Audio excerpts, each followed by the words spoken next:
जय हिंद दोस्तों आप बोर्ड पर देख रहे हैं ये सारे पॉइंट्स बड़ी इंपॉर्टेंट चीजें हैं और इन सब चीजों को कवर करने वाला हूं दोस्तों आज की वीडियो में। और बड़े ही प्रैक्टिकल हैं और जेन्युइन हैं, आपके काम की जानकारियां हैं और जो आपके द्वारा सवाल किए गए हैं ना दोस्तों, उनके बड़े कॉमन जवाब है। मैं आपको पहला बता दूं, देखिए ये जो पहला कमेंट आया है दोस्तों लाइफ सर्टिफिकेट के रिगार्डिंग, ये कहते हैं कि ये अगस्त से लेकर के दिसंबर तक बाहर हैं, मतलब इंडिया से बाहर हैं और इनका लाइफ सर्टिफिकेट देने का ड्यू पड़ रहा है नवंबर का। अब ऐसे में जब ये अगस्त को चले जाएंगे और दिसंबर में आएंगे तो हो सकता है इनकी पेंशन रुक जाए। तो इनको कहना यह है कि क्या मैं अगस्त में ही जाने से पहले जो है अगस्त में इस पर्स में अपना लाइफ सर्टिफिकेट दे सकता हूं, या फिर जब मैं दिसंबर में घर पे आऊंगा तो क्या मैं दिसंबर में भी लाइफ सर्टिफिकेट दे सकता हूं। तो दोस्तों मैं आपको बता दूं, यदि जो है आपका ड्यू नवंबर के महीने है लाइफ सर्टिफिकेट का, तो जी हाँ दोस्तों, इस कंडीशन में आप जब आपको पता है कि उस समय आपने घर पर नहीं रहना है तो आप अपना लाइफ सर्टिफिकेट अगस्त के ही महीने दे दीजिए दोस्तों। जी हाँ दोस्तों, अगस्त के महीने आप दे देंगे तो वो अगला साल भी अगस्त तक ही चला जाएगा, एक साल के लिए वैलिड हो जाता है आपका लाइफ सर्टिफिकेट। भले ही जो है नवंबर में ड्यू था, अब की बार आपने अगस्त में दे दिया तो वो अगले अगस्त तक चला जाएगा। और हाँ दोस्तों, जैसा इनका कहना है कि अगर मैं दिसंबर में आता हूं तब भी दे सकता हूं, तो दोस्तों दिसंबर में आने के बाद भी दे सकते हैं। तो 20 दिसंबर तक अगर ये लाइफ सर्टिफिकेट दे देते हैं तो इनकी दिसंबर की पेंशन भी नहीं रुकेगी। क्यों? क्योंकि दिसंबर 20 के बाद जो है इस पर्स में पेंशन का प्रोसेस शुरू हो जाता है। तो आप भी अगर इस कैटेगरी में आते हैं तो आप अपने अकॉर्डिंग, अगर आप यहां पर अवेलेबल नहीं है तो अपने अकॉर्डिंग आप अपना लाइफ सर्टिफिकेट दे सकते हैं। अगला दोस्तों आप देखिए, सर प्रणाम, जानकारी देने के लिए धन्यवाद। मेरे माताजी का ग्रोसरी कार्ड काम नहीं कर रहा है जबकि रेगुलर ग्रोसरी ले रहे थे, प्लीज सर गाइड। तो इन्होंने दोस्तों मुझे आगे कमेंट में भी बताया है कि अभी एक तो जो इनका सीएसडी का कार्ड है उसकी वैलिडिटी है, आपको पता है 10 साल के लिए है, और ये बता भी रहे थे, मैंने वो कमेंट मिस कर गया हूं। लेकिन जो है इन्होंने बताया है कि अभी जो है 6-7 साल हैं उनके, लेकिन इनका ग्रोसरी कार्ड काम नहीं कर रहा है। तो अब क्या करें, और जिसके कारण से ये वहां पर सामान भी नहीं ले पा रहे हैं। तो दोस्तों देखिए, वैसे तो एक कार्ड की जो वैलिडिटी होती है दोस्तों 10 साल की होती है, ठीक है ना, उसके बाद नया कार्ड बनाना पड़ता है। और जो एनुअल वैलिडेशन होता था, वो जो आपको पता है कि रिन्यूअल होता था, वो तो बंद हो चुका है खैर। लेकिन अगर अभी इसको वैलिडिटी का इसका है, इसकी वैलिडिटी और काम नहीं कर रहा है, तो दोस्तों हो सकता है इसके चिप में कुछ खराबी आ चुकी हो। तो इनका काम है दोस्तों इस हालत में, सबसे पहले तो जो कैंटीन मैनेजर हैं अंदर जाएं, वहां पर बैठे रहते हैं, चेक करवाएं अपने कार्ड को। अगर वाकई में यह सही काम नहीं कर रहा है तो नया कार्ड अप्लाई करें। नए कार्ड के लिए अप्लाई करेंगे और वहीं से जो है कैंटीन मैनेजर जो पर्ची देंगे, उसी पर्ची के बिहाफ पर आप सीएसडी से सामान भी ले सकते हैं। वहां पर जो है सीएसडी के अपने कार्ड रहते हैं, क्या रहते हैं, गोल्डन कार्ड, ग्रे कार्ड, जो भी रहते हैं, लेकिन उनसे वो आपको सामान दे देंगे जब तक कि आपका कार्ड नहीं आया, आपने उसे एक्टिवेट नहीं कराया। अब इसी प्रकार से दोस्तों सीएसडी के रिगार्डिंग एक और सवाल आया था कि उन्होंने कहा था कि मेरे पिताजी जो हैं बीमार रहते हैं, उन्हें कुछ बीमारी है और जिसके कारण से जो है वो अब सीएसडी में नहीं जा पाते हैं, और सीएसडी में अगर मैं उनका कार्ड लेकर के जाता हूं तो वो मना कर देते हैं कि उन्हीं को आना पड़ेगा। तो अब मैं क्या कर सकता हूं? तो दोस्तों यदि कोई कार्ड होल्डर बीमार हो जाते हैं, उनका इलाज चल रहा होता है, वो अक्षम रहते हैं सीएसडी में जाने के लिए, तो उनके लिए मैं यह सलाह देना चाहूंगा कि एक तो वो एक एप्लीकेशन लिखें, ठीक है, सीएसडी मैनेजर के लिए कि मैं बीमार चल रहा हूं। आपने अपनी अथॉरिटी देनी है, आपने तो पहले अपने आप अथॉराइज करना है कि मेरा बेटा सो एंड सो या बेटी सो एंड सो, इनको कृपया करके एक अथॉरिटी दी जाए ताकि ये मेरे कार्ड से मेरे बिहाफ पर सीएसडी से सामान ले सकें। तो इस एप्लीकेशन के साथ में मेडिकल का सर्टिफिकेट भी लगाना है, जो इलाज चल रहा है, और ये मैनेजर के पास में लेकर के जाएंगे इनके बेटे या बेटी। वहां पर से जो है एक अथॉरिटी लेटर जो मैनेजर होंगे, कैंटीन मैनेजर होंगे, वो बना देते हैं दोस्तों। आपकी फोटो लगेगी, आधार कार्ड लग जाएगा वहां पर, और एक अथॉरिटी बना दी जाती है इस चीज के बिहाफ पर कि आपके फादर या मदर जो भी हैं वो बीमार हैं और उनका मेडिकल सर्टिफिकेट उनके पास में जमा है, आप आने में अक्षम हैं। तो ऐसी हालत में आप इस चीज को कर सकते हैं, इसके लिए आपको अथॉरिटी लेटर बनाना पड़ेगा। अगला है दोस्तों, कोई जानकारी दे सकते हैं कि मैं कम्यूटेशन नहीं करना चाहता, क्या ये संभव है? क्या जबरदस्ती कम्यूटेशन किया जा सकता है? कृपया कोई इसकी जानकारी दे। देखिए दोस्तों, कम्यूटेशन ये हालांकि सर्विस में है इसीलिए पूछ रहे हैं, रिटायरमेंट आने ही वाले हैं, तो मुझे पूछ रहे थे कि जो है मैं कम्यूटेशन नहीं लेना चाहता हूं, लेकिन मुझे कोई जबरदस्ती बोल रहे हैं कि आपको तो कम्यूटेशन लेना ही पड़ेगा। हालांकि दोस्तों मैं आपको बता दूं कि कम्यूटेशन लेने या न लेने के क्या फायदे और क्या नुकसान है, यह चर्चा का विषय है, क्योंकि इसके दोनों पहलू हैं। लेकिन जब आप रिटायरमेंट आ रहे होते हैं तो यह आपके ऊपर है अपनी स्थिति के अनुसार कि आप कम्यूटेशन अपनी पेंशन को कम्यूट करवाएं या ना करवाएं। कोई भी आपके साथ जबरदस्ती नहीं कर सकता, ये आपके ऊपर डिपेंड है। अगली चीज है दोस्तों, वन डाउट है, अगर ओआरओपी 5 इयर्स में फिक्स होती है तो 8वें पे कमीशन भी एप्लीकेबल होगा क्या?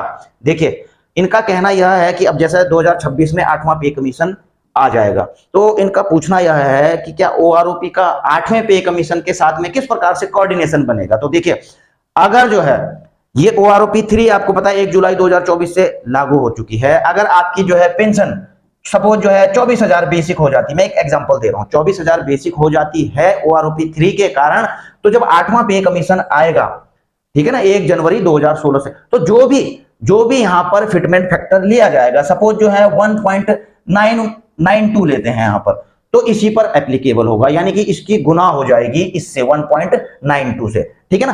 तो उसके बाद जितनी भी पेंशन आएगी तो वो आपको जो है उतनी पेंशन बढ़ जाएगी, यानी कि ओआरओपी में भी आपका फायदा हुआ और पे कमीशन होता है तो उसमें भी ये चीज एप्लीकेबल हो जाएगी, ठीक है। सपोज यहां पर आपका 50,000 हो गया, लेकिन इसके बाद जब ओआरओपी का चौथा रिवीजन होगा, जब ओआरओपी का चौथा रिवीजन हो जाएगा दोस्तों, तो वहां पर भी आपका ये चीज काम आएगी। तो ओआरओपी का जो रिवीजन होता है आपको पता है दोस्तों, जो ऑन सर्विस रहते हैं उन्हीं का कैलेंडर ईयर के हिसाब से होता है, जो प्रीवियस कैलेंडर ईयर होता है, तो उनकी भी 8वें पे कमीशन में बढ़ेगी बेसिक। तो उस हिसाब से जब आगे की तरफ बढ़ेंगे, यानी कि 2028 का कैलेंडर ईयर जब लिया जाएगा अगले वाले ओआरओपी में, तो वहां पर उसका भी फायदा होगा, ठीक है ना। अगला है दोस्तों, सर मैं 2 फरवरी 20 में सूबेदार पेंशन आया था, मेरी बेसिक 27,100 थी, लेकिन ओआरओपी 2 में सूबेदार की बेसिक 29,700 हो गई थी। अभी ओआरओपी 3 में फिर बेसिक बढ़ेगी, क्या मुझे एरियर फरवरी 2020 से मिलेगा, क्योंकि मेरी बेसिक अभी 27,100 ही चल रही। देखिए इनका कहना है कि ये सूबेदार साहब पेंशन आए थे फरवरी 2020 में, नोट कीजिएगा फरवरी 2020 में, और जब ये आए तो इनकी पेंशन थी 27,100, लेकिन जब ओआरओपी 2 लागू हुआ, कब से हुआ दोस्तों, 1 जुलाई 2019 से, यानी कि ओआरओपी का सेकंड रिवीजन इनके आने से पहले लागू हो चुका था, ठीक है ना। और ओआरओपी 2 में 29,700 जो है सूबेदार की हो गई 28 साल के, लेकिन जब ये आए 20 में तो इनकी पेंशन कम मिल रही है 27,100 रुपए। अब इनका कहना है कि जब ओआरओपी 3 में मेरी बेसिक बढ़ेगी, ठीक है ना, ओआरओपी 3 में बेसिक बढ़ेगी, तो क्या जो एरियर है जब मेरे डेट ऑफ रिटायरमेंट से मिलेगा या कब से मिलेगा। देखिए दोस्तों मैं आपको बता दूं,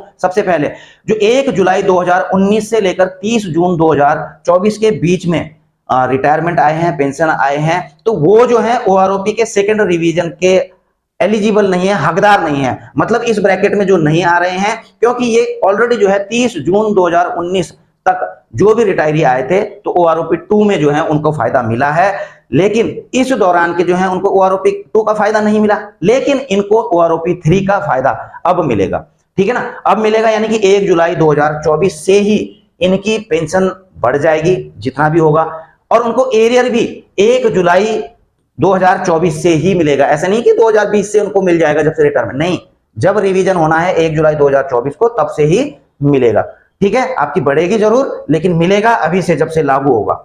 अगला है दोस्तों, good information sir, DSP account में कोई एज लिमिट है, प्लीज कोई भी कंफर्म करें। देखिए दोस्तों आपको पता है कि अगर एसबीआई में आपका अकाउंट है तो डीएसबी पेंशन गोल्ड आपने अपना पेंशन अकाउंट करवा लेना है, या प्लेटिनम आपने करवा लेना है, पीएनबी में है तो रक्षक, ठीक है ना, इसी प्रकार से अन्य बैंकों में है।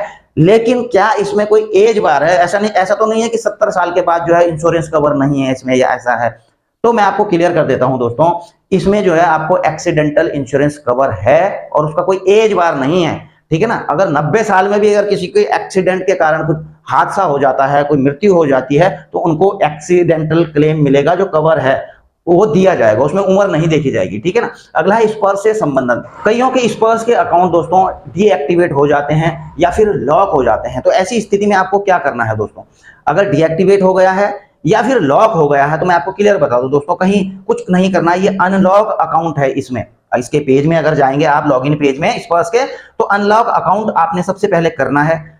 आप वहां पर अपनी यूजर आईडी डालेंगे, ठीक है, सेंड ओटीपी करेंगे, आपके मोबाइल में ओटीपी आएगा, आपने ओटीपी डालना है, आपका अकाउंट अनलॉक हो जाएगा। ठीक है, आपका अकाउंट अनलॉक हो गया। इसके बाद आपने क्या कार्रवाई करनी, अनलॉक हो गया और एक्टिवेट भी हो गया, अगर जिनका डीएक्टिवेट है, अनलॉक हो गया या एक्टिवेट हो गया। जब ये हो जाता तो दूसरी कार्रवाई क्या करनी है, दूसरी कार्रवाई करनी है आपने फॉरगेट पासवर्ड की। जी हाँ दोस्तों, फॉरगेट पासवर्ड की आप कार्रवाई करेंगे। तो फॉरगेट पासवर्ड के बाद जैसे आप इसको क्लिक करते हैं, वहां पर यूजर आईडी डालोगे, सेंड ओटीपी करोगे, ओटीपी आएगा आपको, ठीक है ना। उसके बाद जो है जो आप ओटीपी डालोगे, आपको एक पासवर्ड वहां से आ जाएगा, और पासवर्ड जब आएगा दोस्तों वहां से, तो उसको बदली कर देना है, नया पासवर्ड आपने बना लेना। इन चीजों की सबकी वीडियो मैंने आपको बनाई हुई है, ठीक है ना। अब आप, अच्छा दोस्तों, इसके बाद जो है एक और चीज है, देखिए आप लोग वीडियो तो मेरी भर भर के देखते हैं, ऐसी बात नहीं है, मैं आपका शुक्रगुजार हूं कि आप जो है बड़ी अच्छी तरीके से जो है काफी संख्या में मेरी वीडियोस को देखते हैं। लेकिन जब मैं ये देखता हूं एनालाइज अपना यहाँ पर चार्ट, तो यहाँ पर आप खुद देख रहे हैं दोस्तों कि जो 63 यानी कि ऑलमोस्ट 64% लोग ऐसे हैं मेरे व्यूअर्स, जो कि जो है जिन्होंने अभी तक चैनल ही सब्सक्राइब नहीं किया। आप देखिए यहाँ पर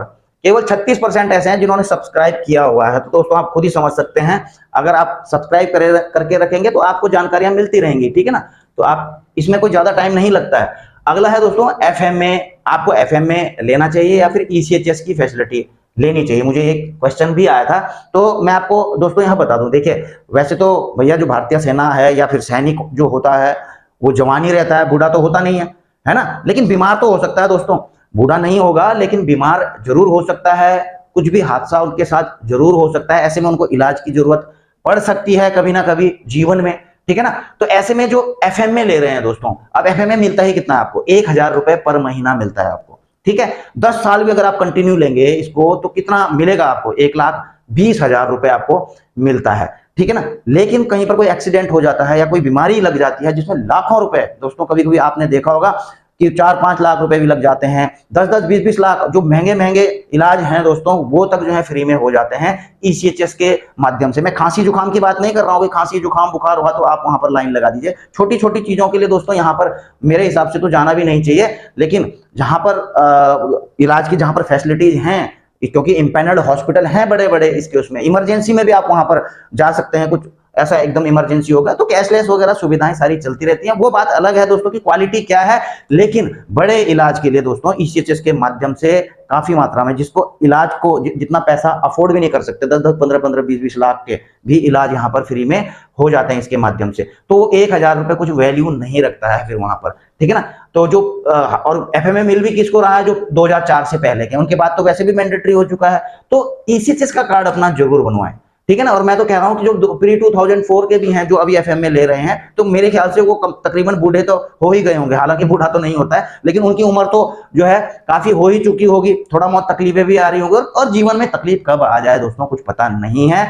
इसलिए वो चाहें तो जो है अपना ईसीएचएस का कार्ड जरूर बनवा लें, वो सही चीज है। अगला है दोस्तों वेलफेयर का ही है। केंद्रीय सैनिक बोर्ड की आपको पता है केएसबी की वेबसाइट खुली हुई है। तो एज अ रिमाइंडर आपको मैं बताना चाहूंगा दोस्तों कि अपना चिल्ड्रन एजुकेशन ग्रांट का आप इसमें फॉर्म ऑनलाइन फिलअप कर दीजिए। अंतिम तिथि उसकी है 30 नवंबर हालांकि, लेकिन हम आपको बीच बीच में रिमाइंड कराते रहेंगे, क्योंकि आप लास्ट डेट देखते हो अंतिम, तो अंतिम तारीख को मत देखिए, उससे पहले इस काम को कर दीजिए, ठीक है ना। वेबसाइट ओपन है, और आपको बताऊं दोस्तों कि हवलदार रैंक्स तक के जो हैं उनके बच्चों के लिए वो कर सकते हैं। पर चाइल्ड जो है 12,000 रुपए साल का मिलता है, और जो अंडर ग्रेजुएशन क्लास तक के लिए यहाँ मिलता है, एक बच्चे का 12,000, 2 का 24,000, तीसरे का भी मिल सकता है यदि सेकंड बर्थ ट्विंस है। तो दोस्तों ये थी सारी जानकारी आज की वीडियो में। वीडियो अगर अच्छी लगी हो दोस्तों, आप इसको लाइक शेयर कर सकते हैं। चैनल में अगर आप नए हैं तो चैनल को सब्सक्राइब करके बेल आइकन का घंटा दबा सकते हैं, ताकि आपको मेरी आने वाली वीडियोज की नोटिफिकेशन मिलती रहे। जल्द मिलेंगे नई वीडियो में नई जानकारी के साथ। जय हिंद, वंदे मातरम।